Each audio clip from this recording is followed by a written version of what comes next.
lang na ako. Isang taon na lang at tutungo na ako sa bagong yugto. Simula na ng pagbabago. Matatapos na ang pagdadalaga. Ngunit, may nagtanong sa akin, dalaga ka na ba, Iha?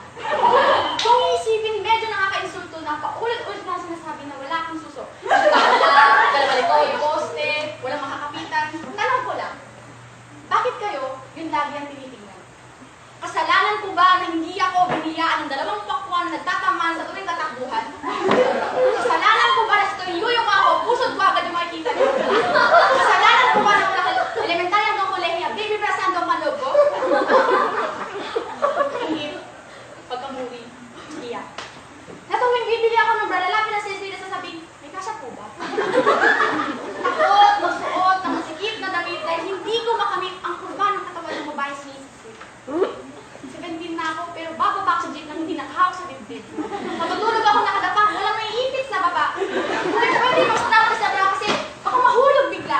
Mahulog kasi walang makapitan. Parang ako, walang mapagsabihan dahil isipang mababaw lang ang dahilan. Niyakap ko lahat ng pagkukulang. Hinapos ko, may cold, mahawakan ng tulang. Nagpinik ako kahit mukha akong basketballista. Nasuot ako ng backlets kahit likod lang ang makita. At dito ko nakita ang ganda ng binaliwala. Sinuna ko kasi kung ano yung wala. At ngayon, nakagawa ng tula. Tula na kahit anong laki o hugis nito, may masasabi sila sa likuran mo. Minsan nga, nakaharap na ako kasi hindi niya malaman kung nasa likod pa ba ako. Ganon kalindi ang lipunan. Sa kahit anong aspeto, hindi ka nila tatantanan.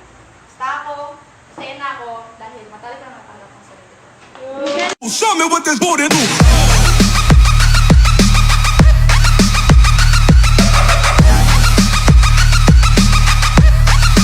Show me what this boy